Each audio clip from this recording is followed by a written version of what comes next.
Seigneur. Amen. Amen. Amen. Gloire à Dieu, soyez avec moi ce soir. Alléluia. Je remercie le Seigneur d'être là ce soir parmi vous, alléluia, de pouvoir apporter la parole de Dieu. Alors Franji m'a dit, t'es prêt? Il m'a demandé si je suis prêt, si poussé par le Saint-Esprit, de façon que des hommes en parlaient de la part de Dieu. Et moi je crois que ce soir, de toute façon, un serviteur de Dieu est toujours prêt. Et vous savez, peu importe qu'on est prêt ou on n'est pas prêt, quand la parole de Dieu est ouverte, il te passe toujours quelque chose, alléluia. Et moi je crois dans cette soirée qu'il va se passer quelque chose dans un cœur, alléluia. Il ne va peut-être pas avoir de grandes prières, il ne va pas avoir de prix, le ciel ne va peut-être pas s'ouvrir, mais c'est dans le cœur que ça se passe. Gloire au Seigneur. Alors je vais lire un verset avec vous, j'ai marqué sur mon petit papier, là, il est un peu déchiré, mais c'est pas grave. Et puis après on va prier le Seigneur. Vous savez, moi ce soir je voudrais vous demander si vous croyez que Jésus est présent. Amen. Ce soir, c'est selon nos croix que j'aurais un peu parlé, et je voudrais savoir si vous croyez vraiment que Jésus est là. Amen. Est-ce que vous croyez que Jésus nous fait honneur de sa présence? Amen. La Bible déclare dans la parole de Dieu, dans l'évangile de Jean, au chapitre 15 et au verset 5, je crois, il dit que sans lui, on ne peut rien faire. Et il y a un autre verset qui dit aussi que 2 ou 3 assemblés en son nom, il dit en mon nom, je serai au milieu de vous, alléluia. Est-ce que vous croyez vraiment que Jésus est là? Amen. C'est pour que ça soit une conviction dans notre cœur, alléluia. Alors si vous croyez que Jésus est là, si vous croyez que Jésus existe, c'est bien beau. Mais il y a une différence entre croire Dieu et croire en Dieu. Parce que si vous croyez que Jésus est présent, si vous croyez que Dieu est parmi nous, si vous croyez que Jésus existe, il est là, est-ce que vous croyez ce que Jésus peut, ce qu'il peut faire dans un cœur? Jésus, il peut changer une vie ce soir. Et ça fait toute la différence. Et moi, je crois dans mon cœur, et je suis convaincu dans tout mon être entier, que ce soir, Jésus peut changer et peut transformer les vies. Dans Luc, chapitre 1er, verset 37, il y a compris le Seigneur. Écoutez ce qu'il est marqué, un verset que tout le monde connaît. Car rien n'est impossible à Dieu. Amen. Je vous affranchis qui prie le Seigneur. Seigneur mon Dieu, je veux te louer, éternel, te rendre de grâce. Voulons, Seigneur, te présenter, Seigneur, chaque instant, chaque moment éternel. Nous voulons pas, Seigneur, prier pour ta parole, parce que ta parole est déjà bénie, Seigneur. Parce que quand ta parole est ouverte, éternelle, elle fait toujours effet dans les cœurs. Et nous voulons, mon Sauveur, te présenter ton serviteur, qui puisse exprimer et dire, Seigneur, ce qu'il a sur son cœur. Seigneur, ce que tu as mis sur son cœur, éternel. Aide-le, Seigneur, à dire ce que toi, tu veux dire, éternel. Mais Seigneur, nous voulons te présenter chaque cœur, chaque vie, chaque personne, Seigneur, qui est parmi nous ce soir. Toi, les vies, tu connais les cœurs, Seigneur, chaque besoin, nos amis qui sont là. Toi, les peines, les souffrances, Seigneur. S'il te plaît, les détresses, éternelles. Alors, s'il te plaît, Christ, par ton serviteur, en travers ta parole, parle, sauve, guéris, fortifie, mon Sauveur. Et à toi revient toute la gloire et l'honneur éternel. Amen. Et on dit Amen. Amen. Voilà, gloire au Seigneur. Je remercie les copains de leur donner une petite place pour avoir l'occasion de pouvoir nous apporter la parole de Dieu. Alors, ce verset est merveilleux, car rien n'est impossible à Dieu. Et puis, Isaïe chapitre 53, au premier verset, il dit que qui a cru ce qui nous a été annoncé? C'est quoi qui nous a été annoncé? Ben, que rien n'est impossible à Dieu. Que Jésus qui va dire dans le monde entier, là dans le monde, il pourra faire des miracles, que rien n'est impossible à lui. C'est ce qui a cru à ce qui nous a été annoncé, alléluia. Qu'un homme un jour va venir mourir sur la croix pour chacun d'entre nous. Et puis je vais vous lire une petite histoire dans la parole de Dieu. Écoutez, dans l'évangile de Matthieu, au chapitre 4, verset 14, Jésus, revêtu de la puissance de l'Esprit, retourna en Galilée et sa renommée se répandit dans les pays et des alentours.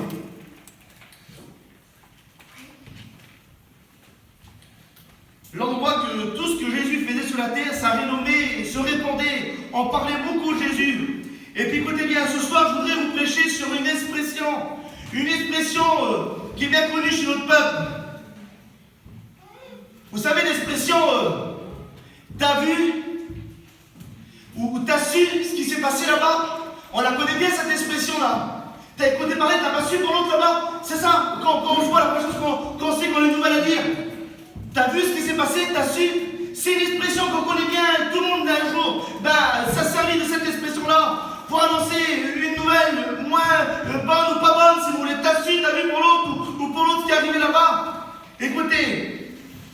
Dans Matthieu chapitre 9 au verset 27, écoutez bien l'histoire de la Bible. Et en partie de là, Jésus fut suivi par 2 aveugles qui criaient « Aie pitié de nous, fils de David !» Lorsqu'il fut arrivé à la maison, les aveugles s'approchèrent de lui et Jésus leur dit « Croyez-vous que je puisse faire cela ?» « Oui, Seigneur, lui répondit-il. Alors il toucha leurs yeux en disant « Qu'il vous soit fait selon votre foi. » Et leurs yeux s'ouvrirent. Jésus leur fit cette recommandation sévère. « Prenez garde que personne ne le sache, mais dites qu'ils furent sortis. » Il répandit sa renommée dans tout le pays. Là, la renommée de Jésus va se répandre dans tout le pays, la Bible déclare. Alors écoutez bien, il y a 2 aveugles là, ces 2 gars, ces deux copains qui là, ils sont aveugles. Ils sont aveugles, ces gars-là. Mais ils sont pas sourds. Écoutez bien, puis un jour, il y a un homme qui va dire à Reuse, écoutez, je parle avec mes moi, vous avez bien compris. C'est pas grave, laissez-le, c'est un petit garçon, laissez-le. Écoutez bien, et puis là, ils vont dire, écoutez, les aveugles, ils vont dire, t'as su? T'as vu? Maintenant, qu'est-ce qui se passe? Ils sont aveugles. Jésus de Nazareth, il dit que c'est le Fils de Dieu. Un homme terrible, il guérit les malades, il ressuscite les morts, il ouvre même les yeux des aveugles. Tout le monde parle de lui dans le pays. Ah bon, oui. Alors ils disent, mais si on pourrait croiser cet homme-là, écoutez, puis d'un coup, la Bible déclare qu'ils suivaient Jésus. Donc ils vont le rencontrer. Et ils suivent Jésus parce que Jésus devait parler, et puis il y en a qui devaient les indiquer, ils sont aveugles, puis ça, alors ils suivaient Jésus. Écoutez ce qu'ils vont dire, ces hommes-là. Ils vont dire, hey Jésus, ils vont l'interpeller, on sait ce qu'ils vont dire. Écoute, il se paraît que tu fais plein de miracles, car rien n'est impossible à toi. Écoute, moi je ne crois pas trop en toi, tu sais, mais je ne te connais pas, mais essaie de faire la guérison. Et puis si c'est vrai, ben, je croirai en toi. C'est ça qu'ils vont dire les aveugles. Si tu fais la guérison, si tu ouvres mes yeux, si tu me guéris, ben là je croirai en toi parce qu'en compte je ne te connais pas moi. Essaie de faire voir si c'est vrai ce que tu dis. Non. Et on va dire ça les aveugles. Ils vont suivre Jésus, ils vont dire aie pitié de nous, Seigneur, fils de David. Écoutez, ces hommes-là, ils ne veulent pas voir avant de croire. Ils ne veulent pas voir avant de croire, ces gens-là. Ils ont compris qu'avec Jésus, il ne faut pas voir avant de croire. Écoutez, ils ne connaissent pas, mais ils écoutent parler de Jésus, la renommée d'un homme. Ça fait beaucoup de défaits. Ça percute avec quoi la renommée d'un homme. Une bonne renommée, on croit en lui. Écoutez bien, et puis là, à ce moment-là, ils vont dire aie pitié de nous, Seigneur, fils de David. Ils vont croire en lui. Écoutez, Jésus se retournera et puis va comprendre, et puis sans poser la question, ce que vous avez à dire, croyez-vous que je puisse faire cela? Ils vont dire quoi? Ils vont dire oui, Seigneur. Oui, Seigneur. Répondait-il, la Bible déclare. Alors c'est ça comme ça, Mickey, là. Jésus va pas leur demander de prier pendant 24 heures. Il va pas leur demander de prier et puis de supplier. Non, Jésus ne demande pas ça ce soir. Il demande, crois-tu que je puisse faire cela? Écoutez, c'est tout simple la Bible, alléluia. Ils vont dire, oui Seigneur, on le croit. On le croit, Jésus, sans complication, écoutez, il va toucher leurs yeux avec ses mains, les mains remplies d'amour. Écoutez, leurs yeux s'ouvrir. Il va éclairer, la Bible, c'est ça, alléluia. C'est qu'un homme croit que ce que Jésus peut faire, et l'homme, quand il croit, il met sa foi en action, et là Jésus agit. Amen. Et ça veut dire qu'il ne faut pas voir avant de croire. Ça ne marche pas comme ça, la parole de Dieu est conditionnelle. Il faut croire avant de voir, alléluia. Il faut croire avant de voir. Je voudrais vous démontrer qu'il y a des gens qui ont cru et après ils ont vu, alléluia. Vous savez, une petite histoire que j'ai pas marquée, mais elle est dans mon esprit. Il y a un homme un jour, écoutez bien, et ça se trouve on trouve l'histoire dans Marc chapitre 1, verset 43, c'est ma mémoire est bonne, mais la référence n'est pas importante. Écoutez, un lépreux se met à genoux, la Bible déclare, lui dit d'un instant, d'un temps suppliant, si tu le veux, tu peux me rendre pur. Jésus étendit sa main, le toucha et dit, je le veux, sois pur, et en un instant, la lèpre le quitta et il fut purifié. Alors imaginez-vous cet homme-là, certainement qu'il avait une situation, certainement qu'il avait un travail, certainement qu'il avait des enfants, une femme, un foyer, des parents, des amis, un travail, une situation, un homme au foyer, quoi. Écoutez, puis un jour, il va se lever, il va trouver une petite tache sur sa main. Écoutez, la lèpre est une maladie courante à l'époque, une maladie qui détruisait l'homme sans que l'homme ressente la douleur. Écoutez, vous connaissez c'est quoi la lèpre? Et là, à ce moment-là, il va s'inquiéter, lui, puis voilà.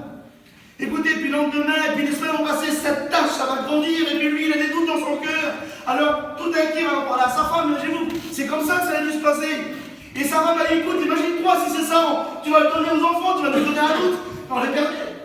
Alors écoute, va te montrer au sacrificateur là-bas, et puis écoute, il va aller voir le sacrificateur, et puis écoute, ils vont analyser un petit peu, puis ils vont dire, écoute mon ami, on t'aime bien, mais t'es banni de la vie. Tu vas le donner à tout le monde, tes enfants sont condamnés, ta femme, tes parents, nous aussi, on ne peut plus t'accepter dans la vie. Alors dégage tes bannis, lui il n'a pas le choix. Alors imaginez-vous, il est revenu dans les vallées, dehors des villes, et puis il est lépreux. Il est lépreux, puis il attend la mort. Quelle espérance qu'il a cet homme-là? Il attend la mort, aucune espérance. Aucune espérance, aucun avenir, aucune ambition, il attend la mort. Et puis écoutez, et puis dans la vallée, là, il va d'abord, il va dire, t'as vu? T'as su, il y a quoi? Jésus de Nazareth. Il vient de guérir les aveugles, tout le pays, il en parle. C'est incroyable, il n'y a rien d'impossible à Dieu. Ils disent ça tous, c'est incroyable, il ressuscite même les morts. Ah, bon? Ah oui? Écoutez, il va voir Jésus, lui. Il va voir Jésus, celui qui l'écoute parler, il va voir dans l'écoute de Jésus. Moi je suis lépreux, mais il se paraît que tu fais plein de guérisons, qu'il n'y a rien d'impossible à toi. Tout pouvoir t'a été donné, tu l'as même dit. Alors, guéris-moi pour savoir si c'est vrai. Et si tu me guéris, ben là je croirai en toi, moi je ne te connais pas, mais tout le monde dit ça là. Mais moi je ne sais pas qui tu es, fais-le, non? Et bien écoutez bien, dans la Bible, quand on trouve des hommes, quand il y a des hommes qui vont rencontrer Jésus, il y a un respect. Ils vont dire, Rabbi, mais Seigneur, écoutez, il y a un respect. Là, écoute, il n'y a pas le temps, c'est l'extrême. Il se met à genoux, la Bible déclare. Il lui dit d'un ton suppliant, il va dire, toi, mon copain, écoutez bien, toi, si tu le veux, tu peux me rendre pur. Jésus dit, je le veux, sois pur. Et en un instant, la lèpre le quitta. Amen, gloire à Dieu. Cet homme-là n'a pas voulu voir avant de croire. Mais il a cru, alléluia, il a pris, il a vu toute la gloire de Dieu. Vous savez, il y a un chef de synagogue dans la Bible. Écoutez, sa fille est en train de mourir, lui, il s'occupe d'une petite église, là. Il est responsable d'une petite synagogue, écoutez bien. C'est un chef de synagogue. Vous savez, dans la Bible, il y avait des chefs qui, parce que ça avait réparti sur des drains, écoutez, ils croyaient en Jésus. Ils croyaient en lui, mais pas peur, pas crainte d'être rejeté des synagogues. Et ils restaient en silence. Ils ne l'avouaient pas au peuple. Ils croyaient en Jésus, mais ils ne l'avouaient pas au peuple. Parce qu'ils sont en train d'être exclus des synagogues. Et puis c'est ça là. Sa fille en train de mourir, et puis écoutez, pas de solution. Écoutez, puis là, il a dit, tu t'as su. Quoi, il dit? Il dit, Jésus de Nazareth, celui que tout le monde parle là, il se paraît qu'il peut ressusciter les morts. Il a ressuscité un enfant qui était en train de mourir, il l'a amené pour l'amener en terre, il l'a ressuscité. Amen. Si tu pourrais l'appeler, mais écoutez bien, si tu pourrais l'appeler, il va ressusciter, il va faire quelque chose pour la fille, pour la guérir. Écoutez, cet homme-là, il ne va pas regarder à son entourage, il ne va pas regarder s'il était chef de synagogue, s'il va être exclu, qu'est-ce qu'il pensait de son degré au gouvernement. Il ne va pas regarder tout ça, il s'en fiche un peu, excusez-moi des mots. Il va à la rencontre de Jésus. Écoutez, puis c'est pareil là, il n'y a pas Rabbi, il n'y a pas maître, non, il n'y a pas le temps. Il se met à genoux, lui dit, ma fille est en train de mourir. Et il dit, toi, repose-lui les mains, afin qu'elle vive. Il n'a pas dit, écoute, ma fille est en train de mourir, mais si toi, il se paraît que tu fais pas de guérison, va guérir pour voir si c'est vrai, et puis là, je te suivrai, non. Il ne veut pas le voir avant de voir, c'est comme là, il dit, ma fille est en train de mourir, mais va lui apposer les mains afin qu'elle vive. Écoutez, puis à ce moment-là, il y a la femme malade depuis 12 ans. Il va guérir la femme malade, et puis il y a 13 ou 14 versets qui va passer un quart d'heure, 20 minutes, je ne sais pas. Et là, on va dire, écoute mon copain, ta fille elle est morte, c'est fini. Ta fille elle est morte. Arrête d'embêter Jésus, c'est bon, il arrive à résoudre, ta fille elle est morte, et puis on lui dit pas un mot, c'est une dingue. Et puis écoute, Jésus va se reconnaître, il va dire, écoute mon copain. Il va dire, ne crains pas, mais crois seulement. Il y a le mot croire. Il y a ne crains pas, il n'a pas dit ne crains pas, je vais faire quelque chose pour ta fille. Non, il demande juste quelque chose de cet homme-là, de Jairus. Il dit pas de toi en prière, et moi je vais guérir ta fille. Non, il dit toi tu crois. Crois seulement. Et Jésus entra où était l'enfant. Jésus entra où était l'enfant. Il va foutre tout le monde dehors. Il va prier pour elle. Et cet enfant-là va revivre, alléluia. Il va la ressusciter. Et oui, comme on croit en Jésus, tout est possible à lui. Quand on croit en Jésus, tout est possible. Il faut juste croire ce soir. C'est simple, non? Il faut juste croire en lui. Ah, vous croyez qu'il est là? C'est bien, mais est-ce que vous croyez qu'il peut faire quelque chose? Moi, je crois que Jésus peut faire quelque chose pour vous, pour chacun d'entre nous. Si ce n'est pas pour vous, c'est pour vos familles. Un besoin, peu importe, le besoin que tu as, Jésus peut faire quelque chose. Alléluia. Autrement, la Bible, je la ferme et puis je vais me coucher. Si Jésus ne peut pas faire quelque chose, mais Jésus, il peut venir, il peut faire quelque chose. Tout est possible, alléluia, à lui. Écoutez, Jean chapitre 1er, on va lire ensemble. Et au verset 43, juste que je trouve le verset, bien vu l'histoire de lire. On va lire à partir du verset 43, écoutez ce qui est marqué. Le lendemain, Jésus voulut se rendre en Galilée, et il rencontra Philippe, et lui dit, suis-moi. Philippe était de Bethsaïda, de la ville d'André et de Pierre. Philippe rencontra Nathanaël, et il lui dit, nous avons trouvé, écoutez bien, écoutez, il va l'informer. Et il lui dit, nous avons trouvé celui que Moïse a écrit dans la loi, et dont les prophètes ont parlé, Jésus de Nazareth, fils de Joseph. Nathanaël lui dit, peut-il venir de Nazareth quelque chose de bon? Il n'a pas vu Nazareth, Nathanaël, il ne connaît pas. Philippe lui répondit, viens et vois. Ah, écoutez bien. Il lui dit, viens et vois. Jésus, voyant venir à lui Nathanaël, il dit de lui, voici vraiment un Israélite dans lequel il n'y a point de fraude. Nathanaël lui dit, d'où me connais-tu? Lui dit Nathanaël. Jésus lui répondit, avant que Philippe t'appelle, quand tu étais sous le figuier, je t'ai vu. Nathanaël répondit, et lui dit, Rabbi, tu es le Fils, écoutez bien, tu es le Fils de Dieu, tu es le roi d'Israël. Amen. Écoutez, il va reconnaître parce que Jésus dit ça, écoutez bien ce que dit Nathanaël. Jésus lui répondit, parce que je te dis que je t'ai vu sous le figuier. C'est pour ça que tu reconnais que je suis le Fils, le roi d'Israël. Tout de suite, tu disais, qu'y a-t-il de bon qui peut sortir de Nazareth? Tu croyais pas en moi, c'est ça mon amour. Et maintenant, je te dis que je t'ai vu sous le figuier, avant que tu étais sous le figuier, je t'avais vu. Et là, tu reconnais. Mais c'est pas ça la vie. C'est pas savoir qu'il y a un Dieu. C'est pas savoir que Jésus existe. Écoutez, c'est bien beau, mais c'est pas suffisant. Écoutez, Jésus va lui dire en plus. Il dit, si tu crois, tu verras les plus grandes choses que ça. Tu croiras pas simplement que j'existe et que je suis là. C'est pas important ça. Il dit, si tu crois, tu verras les plus grandes choses que ça. Il dit, vous verrez désormais le ciel ouvert. Amen. Et ça va vous dire qu'il y en a qui ont besoin de voir le ciel ouvert ce soir. Il y en a qui ont besoin que Jésus vraiment ouvre les écluses des cieux sur leur vie. Parce que d'aller à la réunion et croire qu'il y a un Dieu qui est là. Parce qu'on croit, Nathalie croit lui. Mais croire qu'il y a un Dieu qui est là. Et puis écoutez, on le prie, et puis on croit en lui, c'est pas suffisant. Il y en a qui ont besoin que le ciel s'ouvre sur leur vie.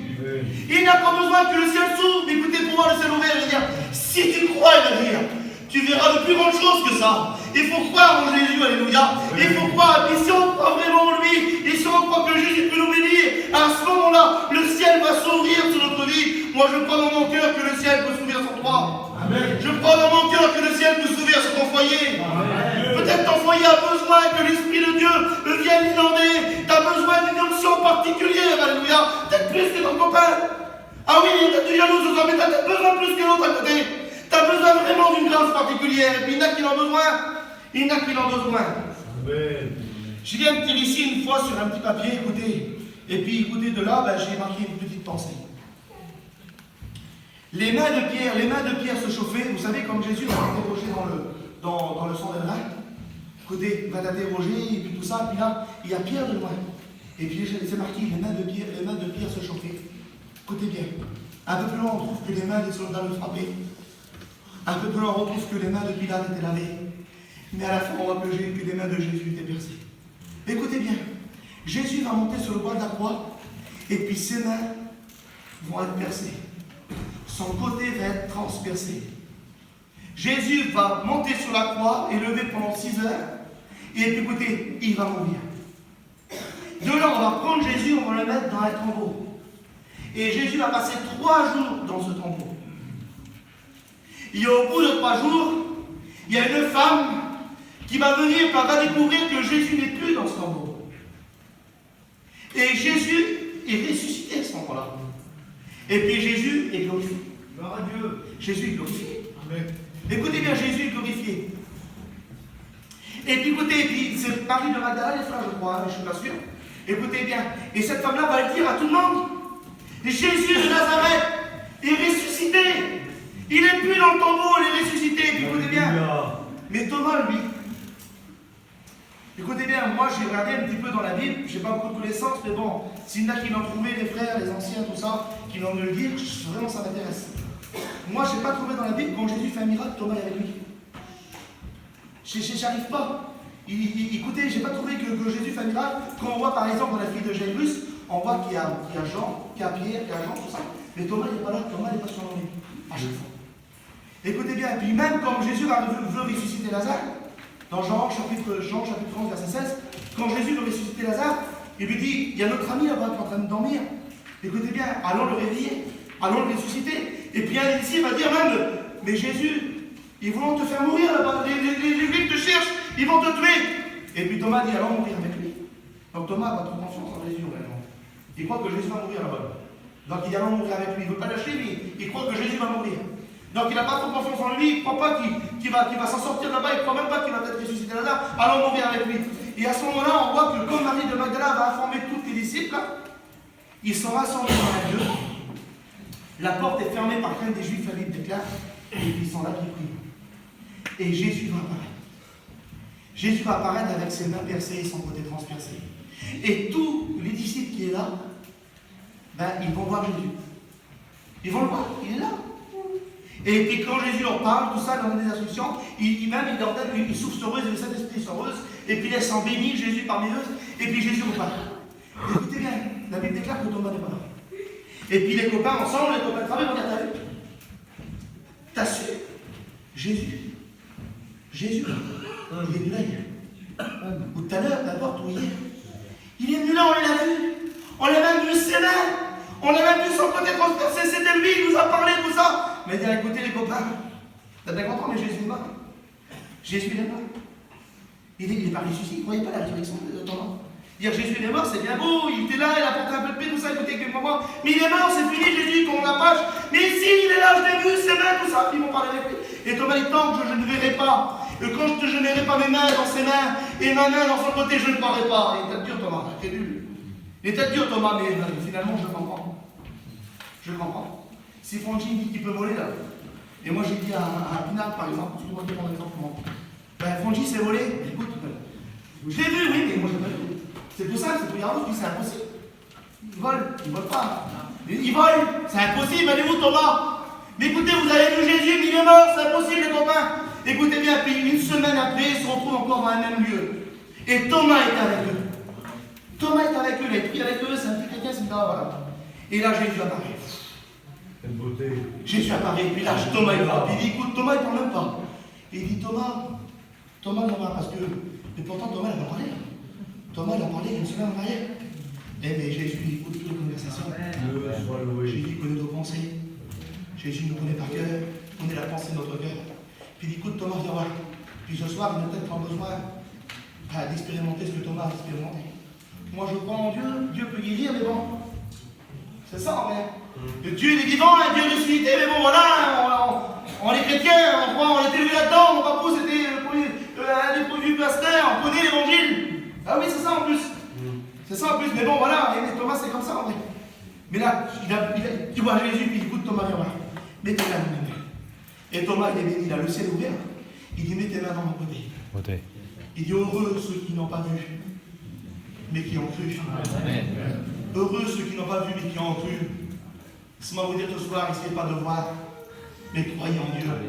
Thomas a dit, tant que je ne verrai pas, je ne croirai pas. Mais Jésus dit, crois, et tu verras la gloire de Dieu. C'est tout l'inverse, alléluia. Écoutez bien, crois, et tu verras la gloire de Dieu. Et Marthe, elle a cru, mais qu'est-ce qui s'est passé? Lazare sort. Et Lazare, il était ressuscité, alléluia. Impossible, 4 jours qu'il était mort. Oui, mais heureux ceux qui n'ont pas vu, mais qui ont cru, alléluia.